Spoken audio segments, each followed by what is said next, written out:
Welcome to the Sages Climate Science Podcast. I'm your host, Laura Young, environmental scientist and science communicator. And on today's episode, we are going underground. We are thinking about what is beneath our feet. And I'm thrilled to be joined by two great guests who are going to have this conversation. The first is Dr. Andrew Minto, and you are a lecturer in civil engineering at Abertay University, which is based in Dundee. You graduated from the University of Dundee with a PhD in geotechnical engineering, and your research looks at the fundamental behaviour of energy geostructures, which are structures designed to capture and utilise shallow geothermal energy. I don't know anything about that, so I'm excited to hear more.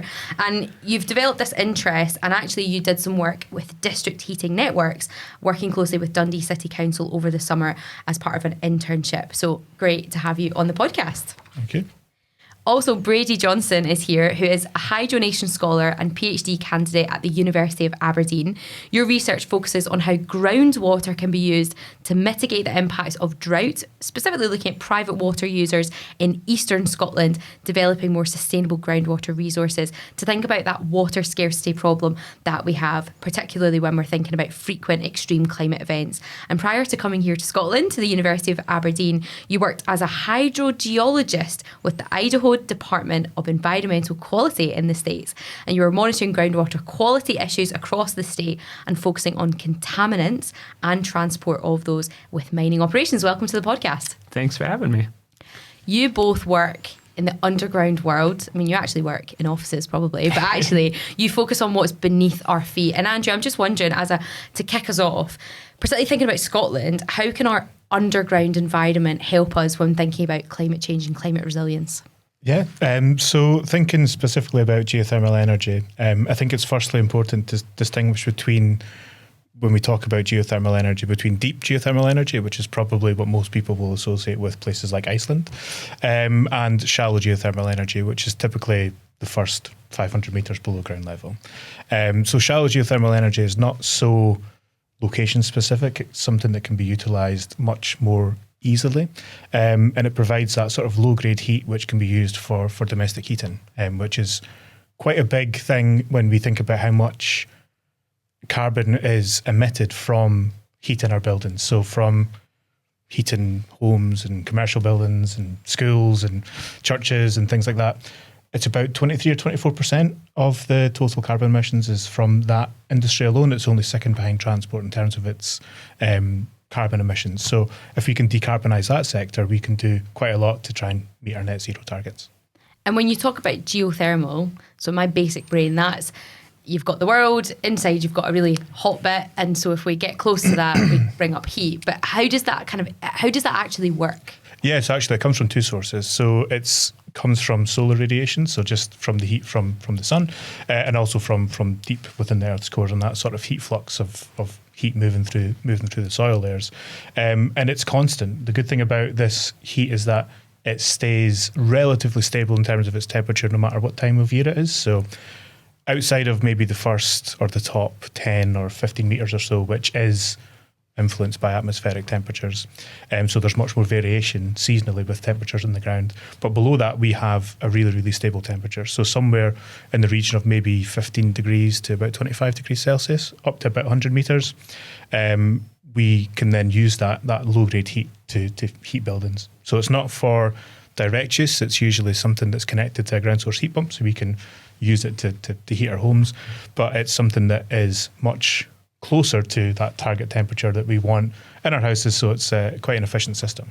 And do you just kind of drill down and use air or water? How do you kind of get that up? There's different types of systems. So we have closed loop systems and open loop systems. So closed loop systems are much more, they're the things that I was looking at really during my PhD. So these closed loop systems were buried inside of infrastructure. So if we have to use deep foundations, for example, piles, because we have either a really heavy structure or something that the ground at shallow depths is not particularly suitable for that load, and we need to use deep foundations. We can bury pipes inside of these foundations, but there's also the option of just drilling a borehole and using pipes, and usually there'll be a circulated fluid through the pipe, so it's usually a mixture of water and a sort of antifreeze, so ethylene glycol or something like that, to stop it from freezing, and that is captured or that heat is captured from the ground and then taken to the ground source heat pump, but it's then distributed around your building. But for open loop systems, they're usually connected to like an aquifer or something like that. So if you have the geological conditions that suit that, you can connect it to an aquifer, but you've got to extract and then replenish the water back into the aquifer. And is an aquifer just a kind of underwater pond? What is it? Essentially, yeah, essentially. So we have groundwater because we have water that percolates through from rain and from other sources. And aquifers are basically underground storages of water, essentially. Depending on the soil we have some soils which are much more permeable than other soils, which means that the water can transport a lot faster through it than other soils. And if we have productive aquifers, we can connect straight to that aquifer essentially, which will have some heat in it. And actually, if we can use those open loop systems, they are a bit more efficient than closed loop systems because you tend to be able to pump the water at higher rates, which means we can transfer heat a little bit quicker. But yeah, these open loop systems are a little bit more efficient, but there's some other things to consider when it comes to open loop systems. But yeah, we can use open loop or closed loop systems and that sort of low grade heat to try and heat our homes. I think it's good as well to think about, because when we think renewable energy, one of the, I guess, worries is that the sun doesn't always shine or the wind isn't always blowing, and to have that constant heat is helpful. Yeah, I think it's always switched on. I feel like it's not. You don't need a particularly windy day, or you don't need sun, you don't need wind, or you don't need wave energy. It's always stored and it's always there and ready to use. And actually, you can use it for the opposite as well. So in a lot of European countries at the moment, Central European countries in particular, there's a lot of focus on using the ground as a sort of sink, so we can take excess heat from buildings in the summer months, store it in the ground and then reuse it in the winter. And Brady, Andrew introduced this idea of stuff underground in terms of heat, but also aquifers, which is water, and that's where your research is surrounding. But before we talk about groundwater, I wonder, could you just paint us a picture of actually Scotland's water and climate change? How are those two things interacting? Sure. So, I mean, a lot of what's going on with climate change in Scotland, you really have like two different parts of the country. You have the west side, which is traditionally very wet, and the eastern side, which is much drier. So when you're looking at those two and looking at how it's going to change in the future, we're really expecting the western part of the country to get wetter and the eastern part to get even drier, which is also not good considering how the population is split here, where the west is more rural, less densely populated, and more population growth is occurring in the east.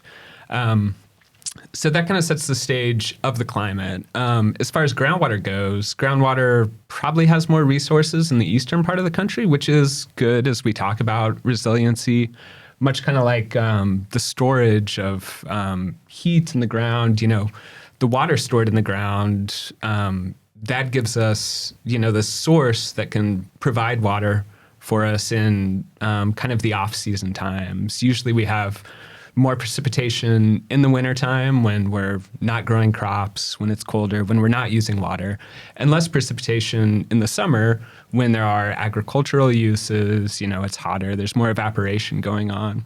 So the ground, aquifers, underground storage of water really, has this resiliency against climate change, against extreme heat, and, changing conditions. I think that's a helpful picture to understand a bit about different times of year and different locations. I guess a question I've got is, this is all about water that we need to use.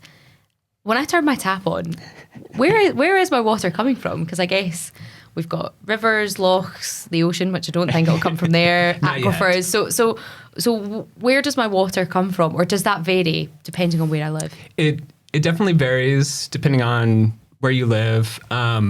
The majority of people, when they turn on their tap, it's going to be provided from Scottish Water. Scottish Water provides water to over 5 million people in Scotland, which I haven't checked the total population, but that's the majority of folks. About 200,000 people get it from their own boreholes, their own wells, from springs on their property, but a very small amount. So for the people that do get it from Scottish Water, only about 5% of that comes directly from groundwater. The rest of it's going to be coming from spring sources, locks, and surface water. That's kind of splitting hairs a little bit because probably a third of river water is also groundwater.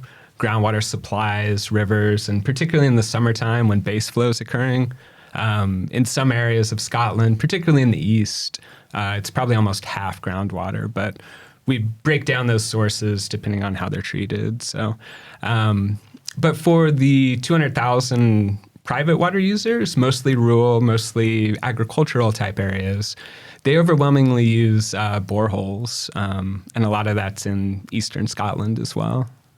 And whenever you talk to people about being from Scotland, or if anyone ever comes on holiday here, they talk about the rain, and that's definitely a perception. And when we have conversations about climate change here, often we go to that wetter side and we talk about, well, we've got so much rain and flooding is a big issue, and that absolutely is. But do you think we're wrong to be assuming that Scotland always has rain and always has too much water? Well, I mean, every time I go out to like hike or something, I will complain that it's raining and there's far too much water. But I think a lot of it comes back to Scotland as a country has a lot of water, but it's not always in the right place for the people, or it's not always occurring at the right time. As we were discussing, I mean, like a lot of that precipitation comes during the wintertime, and the aquifers that we have, some of them have higher storage capacity, but a lot of them don't. We just can't store all that excess water, so we have flooding, and that's what a lot of, I think, traditional research comes. I think if you look at a lot of job markets, you're looking at engineers who are dealing with flooding versus, water resources and trying to store that. A lot of agriculture and previous work on farms, we took these meandering rivers and channelized them so they could be able to move water off people's land quicker to stop flooding. I think we're starting to move a little bit away from that, but we've dealt a lot with having too much water. But it's really, I think, more of an issue of where that water is and what time of year it's occurring, and as climate change continues and as our summers get drier, I mean, every forecast and predictions going off into the next 40 years are predicting, more frequent droughts that are more severe and that are longer lasting. So it's really that imbalance of when water happens and where it occurs in the country. And I think in the media as well, people are beginning to hear a lot more about low water, and even stories of people having to get bottled water because, literally it's run dry or it's got to a level that's not sustainable. So in your research, you're looking at groundwater. It wasn't a huge chunk of where we get our water now. What role does groundwater have to play when we think about resilient water supply for communities, and how does it actually work? What would we be needing to see? Sure. Well, and I mean, like you bring up kind of what's getting into the public's eye. I mean, for the past, I think going back to 2018 was a pretty significant drought. The Scottish Environment Protection Agency produces water scarcity reports. And I think for each one of those since 2018, there's been at least like a moderate level of water scarcity. And at that level, they can actually stop abstraction, stop withdrawals of water to protect the resource. And then in going, I think like 2022, there was, particularly in Aberdeenshire, up to 500 people that actually ran out of water in their wells or in their springs and had to request assistance from the government at a cost of, I think, about £500,000. So a pretty significant source. So I think that really kind of brings up the idea that, we do have decreasing water levels, be it within the ground or even that ground that's supplying streams where people get their water for drinking. And in Scotland, are there specific pockets that you think could work quite well? So the east side, northeast, where you're doing your research, is there locations that have got these great conditions, or is that what you're researching? Yeah, so we're looking for that. There are some areas, and kind of what Andrew, you were talking about, the different conditions for ground that are more, beneficial for geothermal that can transmit more water. There are some areas. So Dumfries is a great example. A lot of groundwater down there. It's in sandstones. The sandstones have a lot of porosity. So the water, a lot of water being able to stored between the grains in there, and also transmits at a pretty high level, so you can really pump them hard. Through the Midlands, same thing. There's some sandstones. Up north in Turriff, we were doing a little bit of work. Scottish Water has some production wells that, supply people through our taps there. So those are some known resources. A lot of what I'm looking at too is getting into what Scotland's kind of known for in geology, which is a lot of metamorphic rocks, igneous rocks, very hard rocks, not typically known for their porosity, but they also fracture. So when you fracture, it creates this pore space in there, which holds water. And a lot of areas in there too, these very hard rocks, these very dense rocks, they also weathered throughout their geologic history. So they get kind of crumbly, and a lot of times that goes very deep, up to 10, 20, 30 meters throughout Aberdeenshire. So those represent a lot of potential for more groundwater storage. These won't be areas that are going to supply, a town of 1 million, but they can supply farmers, they can supply small hamlets, groups of, 20 households, that kind of, distributes our pressure on the aquifer system into these smaller ones that are, hopefully more resilient than the burn that runs through your backyard. And I think that's helpful to think about who can be supported by this. But you were talking about what is underneath our feet, and Scotland is absolutely world renowned for geology. People come and do geotourism, and we were speaking about that as part of one of the other episodes. And it's interesting to know actually what is underneath really matters in terms of what can be held. Andrew, for geothermal, does it matter what the material is? Are there pockets of Scotland that are better suited to what you're trying to do? There's definitely places that are better suited, that will have more advantageous geological sort of materials that we can work with. But the heat is always there. So the heat is there. It's just about if you can extract that heat and meet the demand. I mean, that's the other thing. But a lot of these district heating networks rely on that sort of density of demand, if you like. But yeah, you can use it anywhere, but there are definitely places that we've talked about, so these sort of more permeable rocks, for example. But even looking at superficial deposits, you have these sand and gravel layers, for example, that will be quite productive aquifers.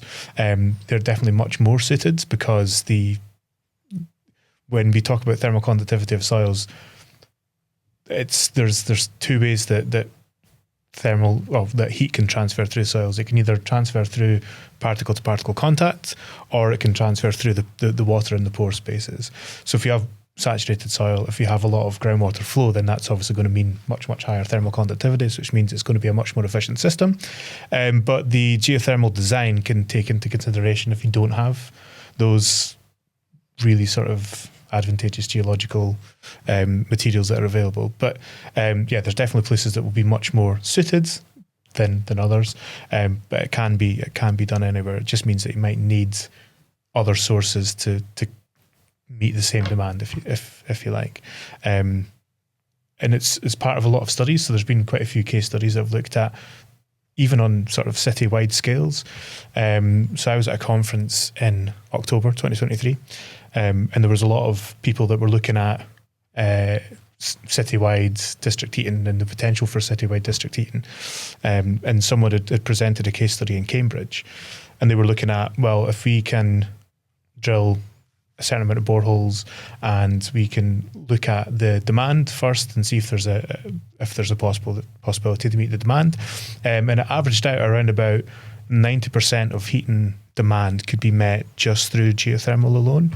Wow. And there's a standard deviation of about 20%. But there was actually places where it was more than 100% of demand, if potential capacity. So yeah, it's something that is probably really underutilized. I think in the UK, between deep geothermal resources and shallow geothermal resources, we're still only using less than 5%, or it supplies less than 5% of the overall sort of thermal energy, which is really, really underutilized, considering how available the resource is. So it's something I think really, if we're looking at potential for decarbonising the heating grid, it's something that we really need to look at and get that into the mix as one of our options. Are there any places, Andrew, around the world that do geothermal really well? Yeah, there's a few places. It is quite location specific because you need to have the right geology for it. But when people think about geothermal energy, their mind automatically goes to Iceland and all these warm places you can swim, and it's really quite nice. The Blue Lagoon. That's it. I knew there was a name for it. But yeah, so Iceland, they've done geothermal energy for a long time, and I think it's about 25% of their energy production comes from geothermal energy. But that's not just direct use for heating, that's also for electricity generation as well.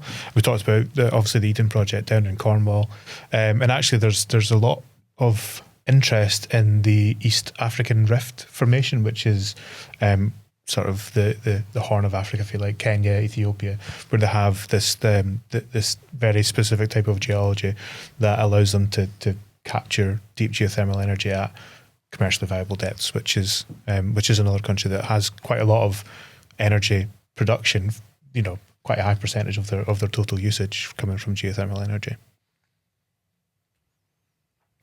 And you have done some work in Dundee. Going wider, but maybe speaking about Dundee, are there any places in Scotland that use geothermal? Is there anywhere that's done it? There's quite a few case studies, and they all sort of do different sources, which is quite nice. Actually, the V&A in Dundee is founded on geothermal piles. So there's they drilled piles for the foundation, but they fitted these piles with pipes so they can extract heat for supplying heat to the museum. Also, the Caird Park Regional Performance Centre, which is a regional performance sports centre that was built in Dundee quite recently, that's part of a district heating network. So that's the same thing. It was founded on geothermal piles, and they can use those piles to then supply heat to homes surrounding Caird Park, which is really useful. When we did our analysis in Dundee, we had an intern working over the summer, which was great. And we looked at those two schemes, and we looked at demand across Dundee to see where it might be most suitable. And we identified, I think, 6 or 7 locations in Dundee where there would be the sort of enough demand to justify that kind of district heating network. But there's other examples of other types of geothermal energy. So I think, I don't know where it is exactly in the Central Belt, but there was old abandoned mines that are now flooded, and we can connect pipes to those and extract heat from those and use that for heating. I think it's somewhere in the south of Fife, probably. That's probably, and I also think there might have been an example of a similar scheme in Glasgow, where we're using old abandoned mines. So across the Central Belt, there is a lot of abandoned mines that could be used, and also the benefit of doing it in the Central Belt is that you have that population density, so you have that heat demand. There is a consideration to be made about how sustainably you can use it, because you need to think about the permeability of the rock, for example, so that if you're extracting that water out of the flooded mine, you need to either replace it, or you need to have enough or high enough permeability that the groundwater recharges itself. But it's all part of the geothermal design, or part of the design of the heat pump and design of the system. I think that even just hearing that is just a nice use of old mines, right? Like what a good use of something that brought some really, hard times. Yeah. Obviously it's good. We're moving away from coal and other intensive mining. And for a district heating network, Brady was talking about how many people could rely on a groundwater pump, but actually for a heating network, how many people or how many houses could you maybe get on a basic sort of system? It would really depend on the space that was available. But for example, you could definitely do it in the centre of Dundee, for example. It would more than be feasible. There was a study done there was a case study, and I think it was in Slovenia or might have been Serbia. There was 2 case studies where they looked at district heating networks, and they sort of worked out that for a district heating network to be viable, you need to have a sort of aggregate heat demand of about 300 megawatt hours per hectare, something like that. So it needs to be quite densely populated. I was like, that means nothing to me. Yeah. How many people So, is that? yeah, it needs to be quite densely populated. But in a lot of urban locations, you do have that population density, which, and it's not just homes, it's obviously businesses and schools and things that are all using that heat demand. So it definitely has potential. You could easily do it on quite a large scale. I think that's so interesting. And really, the only thing I know about geothermal is a conversation that happened with Eden, actually the one that's down in Cornwall. Obviously Dundee's getting an Eden project, so we'll see what happens there. But the Eden project in Cornwall, we're talking about their biomes, these huge greenhouse structures were all heated with the Eden geothermal site they've got there. And it was just interesting, fascinating to hear about it. And actually, I've been to the site, so it was kind of nice to know that that's how it was getting powered, because you can only imagine how much energy. It's also that project is quite fortunate that it sits in probably the only place in the UK that's got commercially viable deep geothermal energy. So down in the Cornwall area, you've got hot, dry rock that you require for deep geothermal energy at commercially available depths, which is about 4.5 kilometers. It's quite deep. But yeah, so they're hooked into that deep geothermal energy. But the benefit of that is that you can use direct heat, so you don't need a ground source heat pump because it's already hot enough. But you can also generate steam because you've got greater than 100 degrees, so you can generate steam, which can be used to power turbines, which can be used to generate electricity as well. And that's what you have in places like Iceland. We actually don't really know enough about the geology in Scotland to know if there's anywhere that has potential for. There's some thoughts that might be some places in the northeast might have this potential, but we don't really know enough about it, or enough about the geology to know if it's possible yet. But yeah, it would be quite nice if it was. But that's an opportunity for more research. Yeah, absolutely. There we go. Exactly. But with the Eden project in Dundee, I think there really is an opportunity there for at least shallow geothermal energy. I know that there's some initial discussions with Scottish Water actually, because you can get heat sources from elsewhere, and actually in urban locations that's something that a lot of people are thinking about, trying to incorporate what we call anthropogenic heat sources. So in urban areas, you have a lot of this. We call it the subsurface urban heat island effect, where infrastructure that's been built, so people's basements or underground railway systems or sewers or anything that's sort of infrastructure that generates a bit of heat, that increases the temperature of the ground in the shallower depths where we have that variation normally. So in the shallower depths, we have a lot of variation because it's more affected by atmospheric temperatures. But between urban locations and rural locations, the temperatures in the subsurface is, maybe between 5 and 10 meters depth. It's about 6 degrees maximum difference, which is quite significant. That is quite significant, It is quite significant. So it varies between maybe 2 degrees and 6 degrees. But, that's that's a significant heat source that we're not using. And actually that Cambridge study that I was talking about earlier, they were looking specifically at anthropogenic heat sources. And they calculated that you can get about an extra 1,700 kilowatt hours per year of thermal energy. Give me an English. of thermal energy to supply heat. So that's quite a lot. It's quite a lot, yeah. It's a fairly significant amount. And with the Eden project in Dundee, there's a sewer quite close by, and also there's I would imagine that the building or anything that's built there, visitor centre or something like that, would be built on foundation piles. So there's opportunity to maybe fit these piles with heat exchanger pipes that we can then use to extract shallow geothermal energy. And I think the Eden image is always about sustainability and using sustainable resources, and that would be a really good selling point for bringing it to the people of Dundee, I think. You have talked a little bit about what I think is right is underneath almost like the pavement in these urban areas, because something that cities have to deal with is with climate change and increasing temperatures. We get this thing called the urban heat island, which is on top. So you're walking through a city and if there's no trees, it just feels unbearable during the summer months. But you're talking about something that's actually happening under our feet Is that right? That's right, yeah. So we have, the term for it is actually, it's almost like underground climate change. So we have this pattern where we have an increased temperatures underneath the ground. And that comes from infrastructure. It also comes from the heat island effect you were talking about there, but it feels warmer in cities. If it's warmer in the atmosphere, it's going to be warmer underneath the ground as well, because there is that direct sort of interface between them.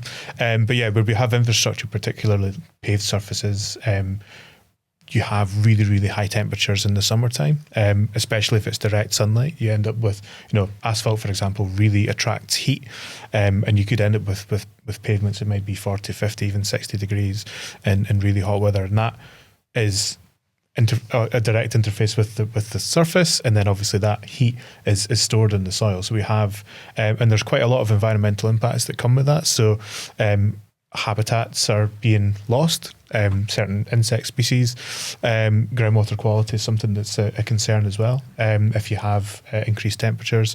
So that subsurface urban heat island effect, we can use it, we can utilise it for geothermal energy, but also has negative impacts as well.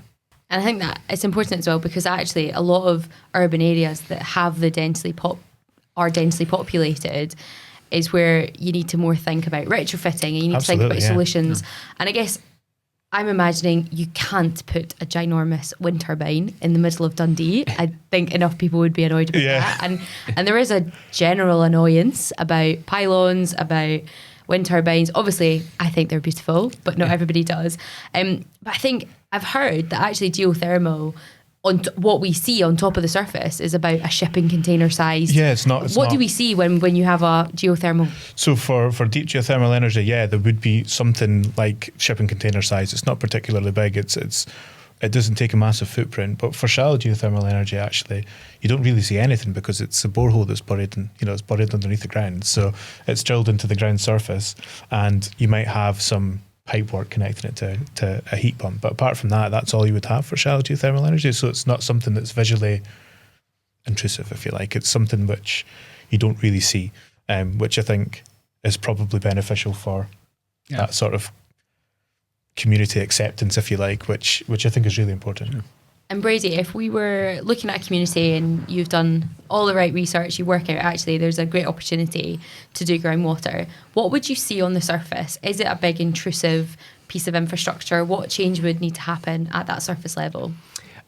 So usually for boreholes, you're looking at a small shed, essentially, that's going to contain a small pipe that's coming up off of the ground, which is your borehole, and maybe some sort of pump. And that's a pretty significant, for Scottish Water and their pump houses, very small shed and enclosed. For individuals, oftentimes, for better or worse, it is a pipe sticking up out of the ground in a field with nothing else around it. So very little infrastructure, very little footprint. It's not much. I was kind of thinking, particularly with kind of small differences in geothermal, like one of the uses for groundwater kind of in like an industrial sense, and like a lot of distilleries, is for cooling. Okay. And just kind of when you mentioned that small temperature difference, I wonder how much, because a lot of times in the cooling process for distilleries, they will extract groundwater because it's at a constant temperature to cool. And then that water is, could be discharged into a stream, but it's at a slightly higher temperature, re-injected.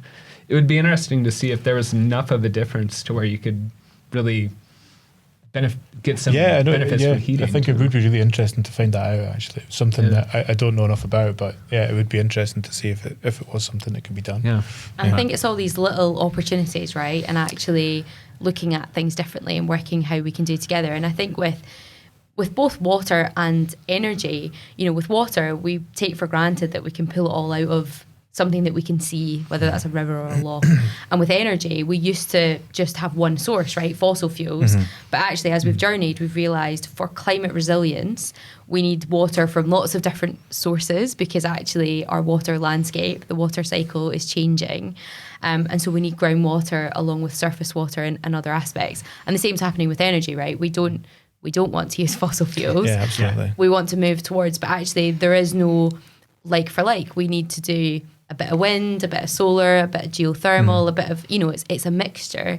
But I guess I'd love to ask you about how this fits into people and communities, because I think we can get excited in the science of where water or energy comes from and get discussing the technology. But ultimately, it's people at the end of the day who get to use this resource. And so for both of you, but maybe Brady to start, what impact or benefits would groundwater bring to the communities that it would be suitable for? Sure. I think what we're really looking at in groundwater is security. It's that diversification of a resource. We can look at locks that are, big storage of waters, and we can see those water levels decline. The water levels do decline in groundwater, but it's very much buffered. There's not the direct evaporation. Recharge doesn't necessarily have to occur right there within that lock. It could be, 100 kilometers away up in the hills where you're actually, that water's flowing through the ground to where you would extract it. So you're getting water from a larger area. That water is typically of higher standards as far as quality.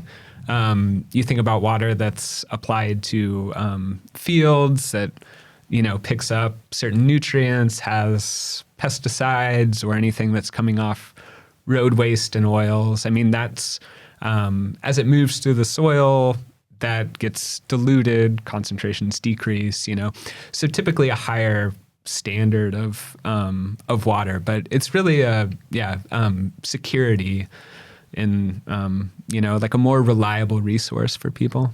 And I think that's, really important, particularly as we move away from this perception that we've got endless amounts of water, right? We need to be concerned. And for you, Andrew, thinking about energy, we are in a cost of living. The energy market is wild. It's really volatile. And there's lots of factors that impact that. And there's the stuff that we were talking about stuff's just controversial, okay? Like pylons, wind turbines, like big structures, big industry. How does geothermal come into play when it comes to communities? Or do we even know? Like, is it too new that we don't know? It probably, on a community scale, we maybe don't know yet, because there aren't many district heating systems that are being used. I think from an individual consumer's perspective, you might have more security as well. Thinking about lower energy costs. So with ground source heat pumps, you still require some electricity because you've got to increase that temperature that you get from the ground. It's it's between 15 and 20 degrees. For space heat, you want it to be a little bit higher than that. So you still need some electricity input, and depending on where that comes from, it might still be subject to all of these, fluctuations in cost. But the actual, there's that sort of security of maybe more reliable, more efficient heat system. So if you think about the efficiency of a boiler or something, for example, ground source heat pumps are on average about 3 to 4 times more efficient. So you can do more with less, essentially. So you might be able to reduce your fuel bills in that way. But that obviously comes with the caveats that you don't have, windows open while you've got it heating on and all these things. But I think that comes with education and maybe understanding that it's a different type of heating. It's not something you can just don't just burn gas and get heat there and then. It's something that you have to build, and something that you have to be a bit more, maybe a bit more planning in advance kind of thing. But yeah, it's definitely something that's maybe a little bit more reliable and more efficient. So in terms of lowering bills, it could be a good thing. That's a helpful picture, and I know what you mean about, because it feels new, right? I don't know much actually about groundwater or about geothermal, but it's exciting to see it move forward. And there's one story that I actually quite liked, which was when Eden were doing their geothermal, when they were actually doing the kind of consultation and were discussing with the community. There was a concern that you talk about. We're drilling underneath the earth. We're going to be pumping up all this stuff. This is a huge infrastructure project. Even though it ends up being a little shipping container, the community were concerned about noise. That was a big thing. And so one of the things that Eden did was they said, okay, well, we're going to have audio recording throughout all of our process so that we can see if any things happen or if it gets too loud.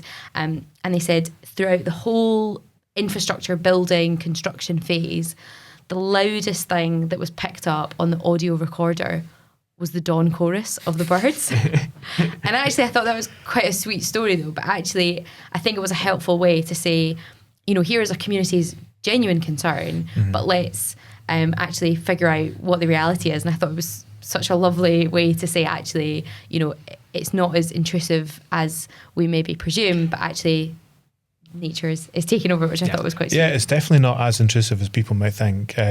So that conference I was at in Delft in the Netherlands, they're drilling a geothermal well on campus, so they're using that to power, or they're using it for direct heat for the university buildings, but also for part of the city of Delft as well. And obviously because the conference was there, we're all geothermal people. They'd offered us the chance to go and see the drilling process, which obviously I was really excited about. But we were standing with, you know, maybe 10 or 20 meters away from where the borehole was being drilled, and at that point they were about maybe 2 kilometers below the ground, and you could speak like we were speaking now. There was, you know, it wasn't overly loud, and it was just like a normal sort of. I mean, I spent a lot of time on ground investigation sites, and stand right next to a borehole, a rotary rig or something, it can be quite loud, but it wasn't overly loud, and it wasn't something that was really intrusive, you know. And it was quite a small site, and you know they didn't have. It wasn't a site that, you know, was over, you know, hundreds of meters. It was just a small, almost like courtyard in the university where you can just go in and sort of stand there, watch whilst they were drilling, and then leave again. It was really good fun. And I think more examples of that are just helpful so that we can see, right, like see what it is. And I feel threaded throughout this, we've talked about how these aren't new and novel in some ways, technologies or ways of getting water and heat in particular. And I think there is a big role for local authorities, for the government to be investing and looking and investigating, a role for researchers to actually be working out where are the best spots, businesses as well, as you say, if somewhere's coming and doing a big infrastructure project, looking at it. But I feel there probably is also an important bit to talk about people, because we are the end users of water and energy. And I guess, Brady, starting with you, do we use water wisely in Scotland? Probably not. Okay. I mean, and I think that goes for most countries. Probably undervalue water because we probably don't pay the real value for it. It's readily available. We expect it for free when we go to a restaurant. We just don't put much of a cost on it. So I do think we undervalue it. Scotland is one of the highest per capita water users within Europe. Some of that relates to the infrastructure here, which is leaky, and we probably use a lot more water through that. But yeah, I think kind of both the idea of being a very water-rich country probably goes into a little bit of that too. It's so helpful to know a bit about the Scottish context with water. Globally, how do we compare, or are there areas that are really... There are areas that are really struggling with this, but I guess could you maybe give a bit of a global picture on water? Sure. So, yeah, I mean, Scotland definitely experiencing more drought, but drought is a little bit different in Scotland. You know, I mean, we have meteoric drought, which is often called, you know, this kind of a lack of rainfall with low storage aquifers. Even small amounts can have a pretty significant effect on Scotland. But if we go to somewhere like the American West, where I came from and did research, our annual precipitation was about a quarter of what Scotland gets. So much more reliant on groundwater. Everything was dry. All the farming was irrigated. So water is very important. As you move through the Colorado River in the western United States, that water was allocated many, many years ago, quite poorly actually, to where there was never enough water to actually meet the demands. But now as you get growing populations of cities throughout there that are using more water, that are trying to stake claim about how much water they should be using, which doesn't actually exist. And then you run into these conflicts between states and communities that are trying to get water they think they're entitled to or have legal rights, but just isn't there. And this is, changing very fast, getting even drier, which is really leading up to, probably some very significant, hopefully just legal fights, but a lot of conflict in the future and ongoing. And I think the difficulty is going back to school, the water cycle, right? We can't control it. It literally evaporates if we don't look after it. And we've got water that's locked away in frozen environments that is melting because of climate change, and it's moving, it's becoming water. But as you say, places that have maybe never had to think about it before are now having to think about it. And some places that have always had to think about it are now not, but they're actually getting flooded. And so water moves whether we like it or not. And so I think it's really important. And I think that geopolitical aspect is important as well, because it is one of the only things we actually need to live. And so when it's scarce, that can obviously lead to a lot of conflict. Yeah, definitely. And there's also, I think about that change in even places where water could be stored. I think of a lot of mountainous areas with snowpack. Snow is an excellent reservoir for water, as the wetter winters, stores water in there and is slowly released throughout the spring, providing water, filling up reservoirs.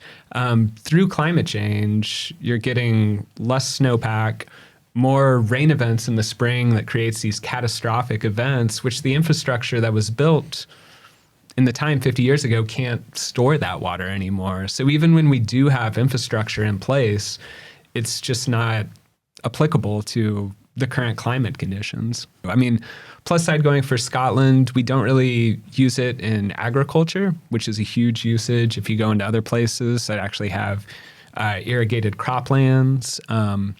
So our personal consumption uses, really get into those, your showers, your toilets, and there's a lot of ways that I think we can, reduce that on a personal level.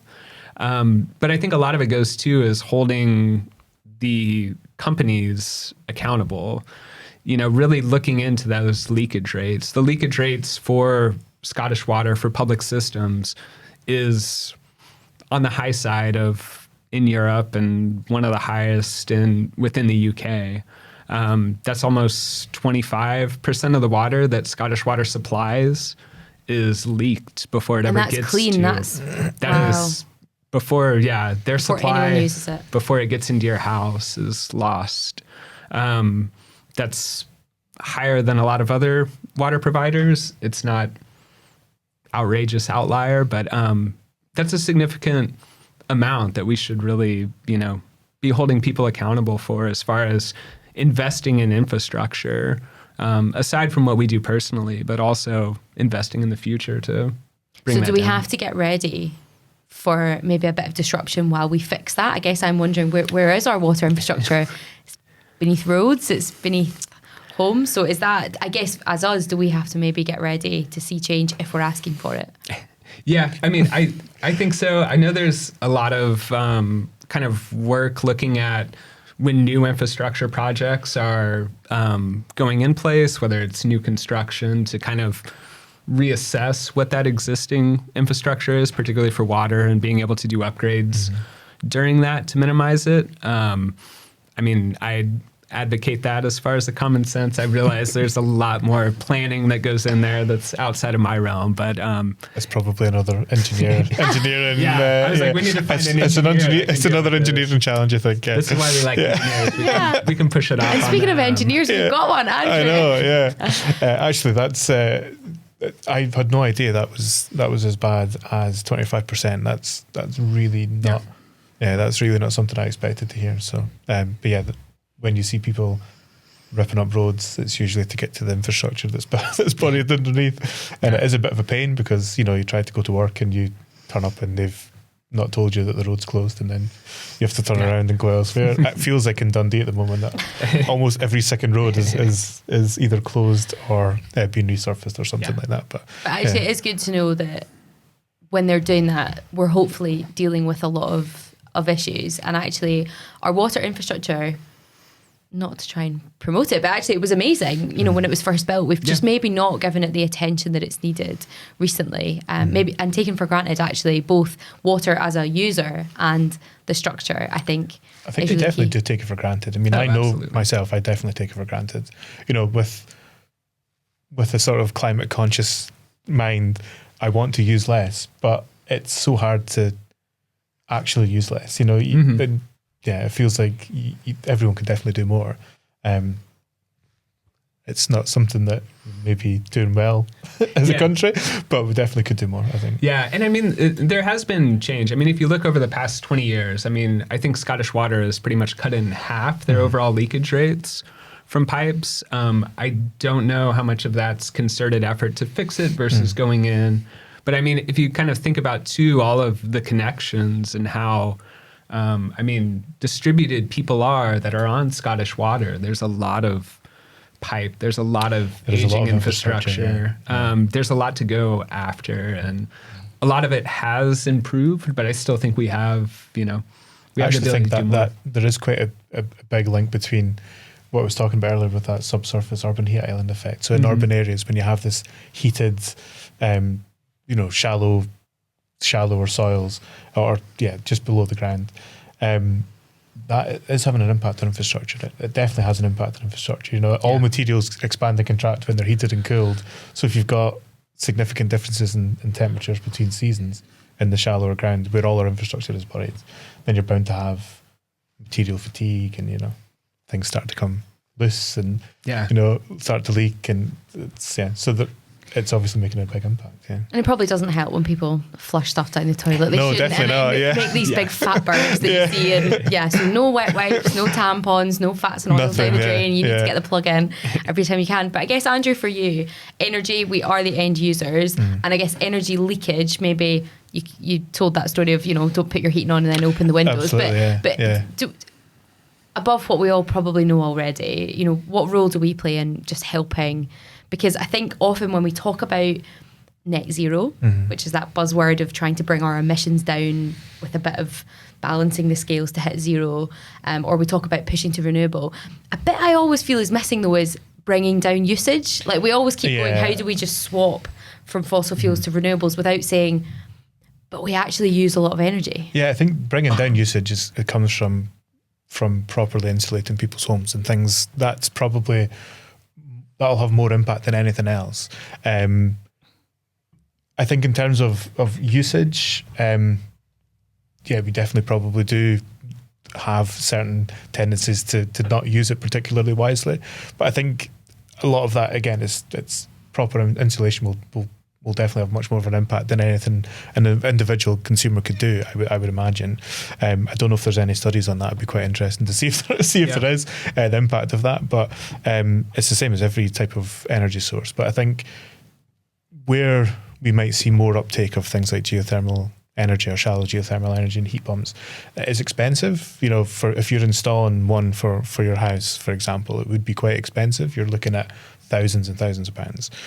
You might have cheaper bills, but how long is that return period? That's the sort of looking at it from that perspective. It's not, and that's maybe why other renewable sources are maybe a little bit more widely used, like air source heat pumps.